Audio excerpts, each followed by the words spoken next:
Good morning, everybody. Orange A here with another weekend update video, and today we're going to talk two games, War of the Visions and Honkai Star Rail a little bit, and we're going to transition that into a big question I got in YouTube chat yesterday live, where somebody was asking me about like family balance, just kind of how my family dynamic plays out while I have a full-time job, also my side job as a content creator. Like, how do I balance that? What's it like? What's my family support structure like? All of that. We're going to get into that a little bit, so a little sneak peek into my life if you want that.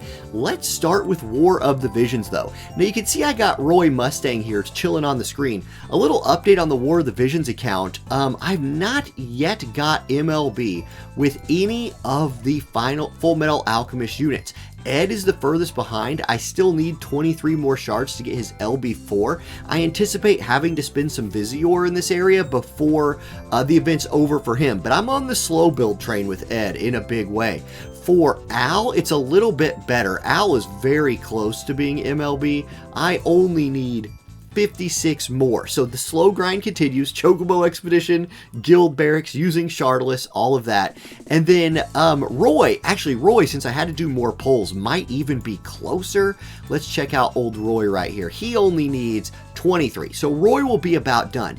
Now, it's the nice thing here, what I've kind of timed this all for is King Bradley was my main target of this collaboration. So having some of my units like hit MLB at the same time King Bradley's coming out, which is either this week or next week, will contribute to the Mind Sphere pool for him, and that's my biggest goal. Just Mind Spheres for King Bradley. He's a day one max unit for me. He's the guy I've been excited about. I've saved all of my UR Transcendent scrolls for him, and I'm maxing him out probably live on stream this Wednesday or next Wednesday, depending on where he drops. So that's kind of the update on where my account is in War of the Visions. Now, switching over to the Honkai Star Rail side of things, this game is going great. It has been so nice to have a turn-based RPG to mix in with the strategy RPG of War of the Visions, and I'm kind of just at this like really sweet spot with my two games I'm covering on the channel, where my two favorite type of games, strategy RPGs and turn-based RPGs, are both going strong at the same time. Also, my Honkai Star Rail account is super blessed. My goal, now I wailed a little bit on stream yesterday, and my goal was E2 Sela. E2, but I was going to take it as far as I could get. Here's the deal. I didn't lose a 50-50 on this girl until I had E5, and I didn't go to like full pity once. The E4 and 5 I hit in back-to-back polls off stream.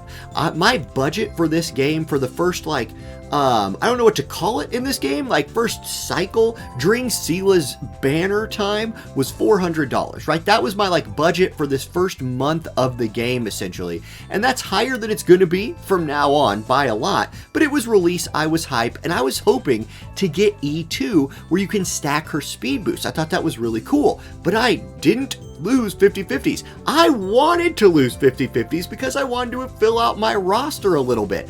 I did some polls off stream later because I completed the first planet and was like super hype about the game, and I was like, okay, here, have 50 more bucks. And so I did some more polls, got these two in back-to-back. I'm finishing it now. I will, I'll just, like, I have the money. I will just pay a little bit more. I'm going to grind out first, see what I can grind out, maybe get lucky on a 10 pull before I spend any more dollars. But this account is super blessed. I know that's a lot of money and a lot more than some people are willing to spend, but I guarantee you, it is so much less than other people who are going to have E6 Sela. Whoa. And I just lost a 50-50. Like, my last 10 pull I did was a losing 50-50 where I actually caught Bailu, who I haven't done anything with yet, but the next 5-star I pull is Sela, and she's done. That is amazing luck. So really loving that, but my favorite character has been Japard.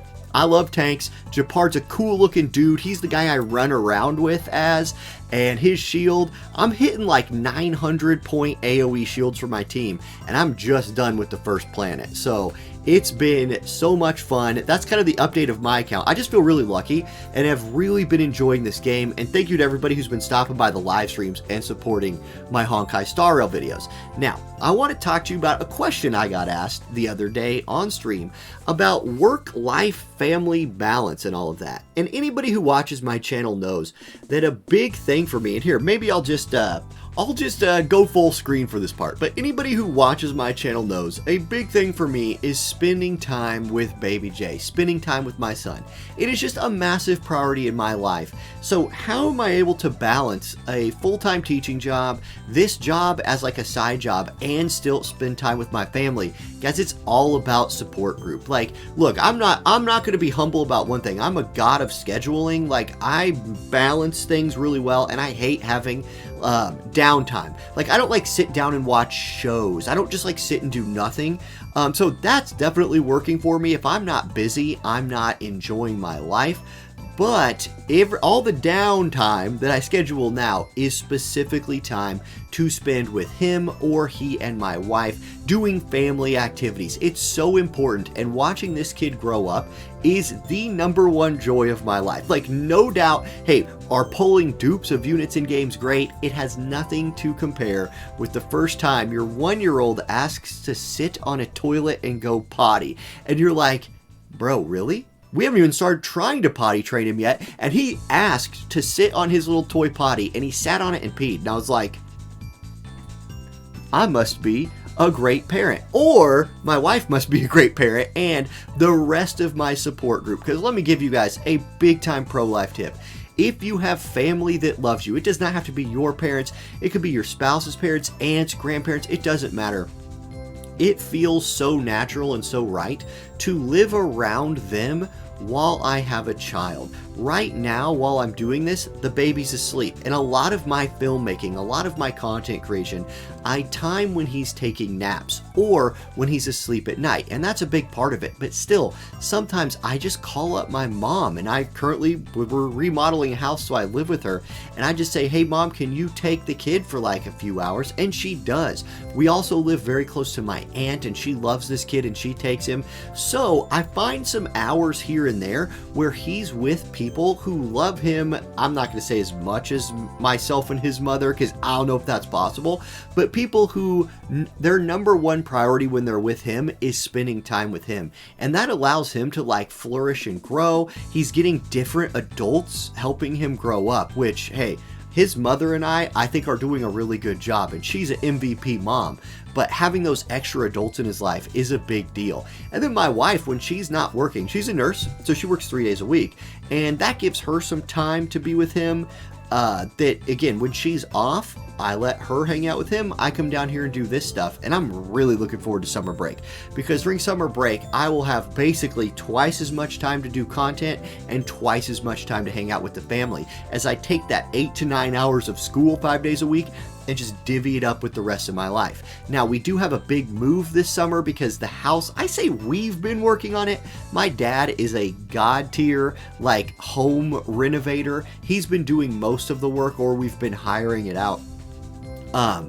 That move happens this summer, and I'll give you like full video tour and all the, all of that kind of stuff when we go there. But that's going to be such a huge life upgrade for us. We've never owned a home, my wife and I, and we've been together for a long time. We've only been married for a few years, but we've been together for like 8 years before that or something crazy. She'll be mad if she watches because I don't know off the top of my head.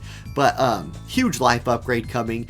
We have a yard, like a backyard. Letting this kid go out and play in the yard, I'm so excited for that. Just being like, dude, yes, stay in the fence. You can. What are you gonna do? I know what's in the fence. Go stay out there, unless some groundhog snuck in and bite your fingers off.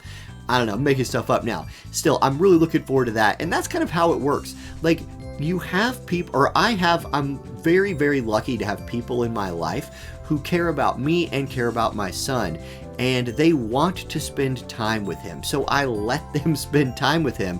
And then the real trick is, the thing I think that maybe separates me and other people who can balance a couple of jobs and have a family life is, when I am relieved of, I'll call it my real life, I've done a lot of air quotes today, my real life responsibilities, I just come down here. I come to my little studio, which is right now a makeshift studio, but in a few months is going to be a real one.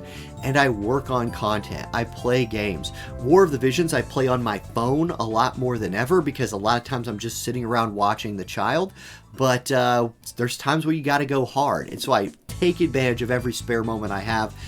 And then some nights I just don't sleep very much. Like, that's also part of it, especially on War of the Visions patch nights and news nights. And I still have to kind of see what Honkai Star Rail's flow is. It's another little side thing, and we'll go back to talking Honkai Star Rail for a minute, is a part of me that has struggled with covering this game is that competitive part of me. When I was covering War of the Visions and when my channel really started to grow, I was a full-time content creator, just mostly because I had an infant, and so being home to help him was great, but it did allow me to focus on my channel a lot, and I was able to be competitive. Like, Dr. Diggs was still making content at the time, you know, Massidia, Nerd Knight, Rindell, all these other people were making content, and I would like set targets and goals, and I would go for them, and I was competing. It has been very hard for me to accept my role as a part-time content creator with a game like Honkai Star Rail, where there are dozens of other content creators out there. Some of them, like Vulcan, full-time. He's got videos queued up like 2 to 3 a day. He has a massive following, and I see his numbers. And there's just that part of me that will never go away, that sees that and is like, man, what do I got to do? Like, how do I compete with this? And I get all these video ideas in my head, and I have to just constantly like tone it back a little bit and say, hold up, this dude only does this all day. I don't know what his family dynamic is. He's a great person. I'm super happy. Like, I like his videos popping off. I respect the heck out of that guy as a content creator. I want to compete with him, but that's not where I am in life. I have my teaching job, I got all those students to take care of, I got my family. This is a part-time thing for me, and I have to just remember, make videos that I want to make. I try to make videos that I would like to watch. I try to make videos that I enjoy making, and I hope you guys have enjoyed watching them. So many more to come. I'm loving where my little like my personal part of my life is, which is this channel, is in such a good spot. I just have to make sure to remember to keep it in its lane. That's a big deal for me. That is my little internal struggle. And if I can do that, I find that my family life and my work life really balance out. There's a lot of people in my life who help me with that, and there's a lot of people in my life who rely on me, whether it's students and family, and balancing all that out is the struggle, right? I think that is the thing that that's my big focus. All right, thank you guys for watching. I hope this video was enlightening in some way or just fun to watch. Let me know in the comments section if you have any comments in the comments. English has never been my strong thing. These poor kids that I have to teach English to. Next year, by the way, we are team teaching, and so I will only be teaching math and social studies, which history's my degree, so that's good. And math, I can teach 5th grade math. I'm actually pretty good at that. So these kids are going to get a better job next year from me at school. All right, thank you all for watching. Have a great day, and I'll catch you next time. Peace.